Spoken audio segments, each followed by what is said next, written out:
Kita mengharapkan kontestasi ke depan kita jadikan ajang adu tawaran gagasan yang terbaik untuk bangsa.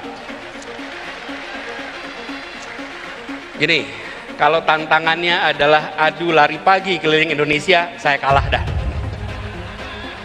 Tapi kalau tantangannya adalah adu gagasan, adu karya, adu rekam jejak, maka kita insya Allah nyatakan siap kepada semuanya. Jadi setahun lalu saya sama Anies, sama Rocky Gerung, sama Jumhur Hidayat dan sama Ferry Juliantono itu ketemu di Sentul. Saya bilang, Nis, seandainya ada pemilu, saya pasti dukung antum, dukung Anda. Tapi kalau nggak ada pemilu ya kita lihat aja. Nah makanya sekarang ini kan kita lihat pemilu bakal ada. Cawapres itu kan terbentuk setelah sekber diumumkan, pasti bersamaan sekber itu moga-moga sudah ada wapresnya, cawapresnya. Sebenarnya kita lebih senang cawapres ini kalau dari sahabat-sahabat sebelah kiri kanan itu sudah duluan. Jadi misalkan saudara kita Mr. GP sudah dapat siapa, Mr. Bowo misalkan dapat siapa, ya kita senang. Arti udah kelihatan, oh begini. Dengan kejadian sekarang di mana Jokowi mendukung Ganjar, itu telah membajak demokrasi yang dikembangkan oleh Megawati Soekarno Putri. Karena sesungguhnya itu namanya hostile takeover kalau di perusahaan. Itu kadernya Megawati Ganjar ini. Secara nasional pun demikian, sangat cair. Di Jawa Timur akan menjadi pertarungan tiga kandidat ini.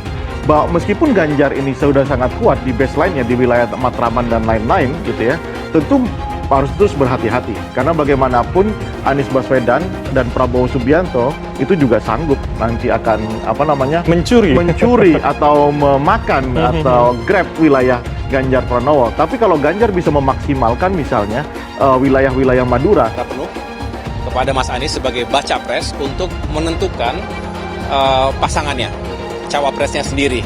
Mengapa? Karena jangan sampai seperti ada kawin paksa misalnya begitu, atau justru tidak memberikan kesempatan kepada capres untuk memilih siapapun yang dianggap memiliki visi yang sama, memiliki integritas dan kapasitas yang diharapkan mampu menjadi sebuah pasangan yang duit tunggal yang mencapai kemenangan bersama. Guru Besar Yunen, Anies Baswedan akan bisa lebih unggul dari Prabowo di Sumbar pada Pilpres 2024. Dikutip dari tribunnews.com, Si Junjung, pengamat politik sekaligus guru besar Universitas Andalas, UNAN, Profesor Asrinaldi menilai Anies Baswedan akan mengungguli Prabowo Subianto di Sumatera Barat, Sumbar pada pemilihan presiden Pilpres 2024 mendatang.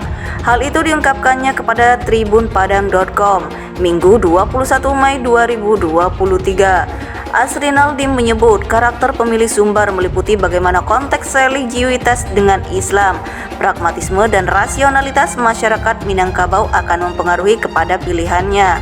Saya kira dengan tiga faktor tersebut segmen Prabowo pada Pilpres yang lalu akan berpikir dua kali untuk kembali memilih Prabowo karena mereka punya alternatif lain yaitu Anies, jelasnya.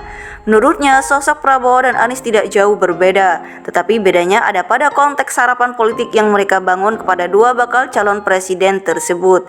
Selama dua periode Pilpres sebelumnya, suara masyarakat Sumbar dimenangkan mutlak oleh Prabowo, tetapi saat ini sudah ada alternatif yaitu Anies, jelasnya. Dikatakannya, masyarakat Minangkabau tidak hanya terpaku pada satu pilihan saja, tetapi sangat dinamis. Dalam konteks ini, Anies bisa mengambil suara Prabowo di Sumbar. Walaupun tentunya pendukung loyal Prabowo akan tetap ada, tutur Asrinaldi. Menurutnya, melihat apa yang terjadi saat ini, Anies memiliki kans lebih besar daripada Prabowo untuk memperoleh suara di Sumbar untuk Pilpres 2024 mendatang. Tentunya akan berbeda dengan sebelumnya karena ada tiga nama saat ini yang akan menjadi capres Anies dan Prabowo serta ditambah dengan Ganjar Pranowo, imbuhnya. Dosen ilmu politik Yunan tersebut menyebut Anies tidak akan bisa memenangkan suara mutlak seperti yang diperoleh Prabowo pada Pilpres sebelumnya, tetapi secara leadingnya Anies akan bisa lebih unggul dari Prabowo walaupun persentase tipis, jelasnya. Sementara terkait kunjungan Anies Baswedan ke Sumbar, menurut Asrinaldi hanya perlu mendatangi Sumbar satu kali lagi. Kunjungan Anies ke Sumbar tentunya perlu, tetapi saya rasa cukup satu kali lagi saja menjelaskan Pilpres 2024 untuk membangun kepercayaan pemilihnya di Sumbar dan memastikan ia akan leading di sini, pungkasnya.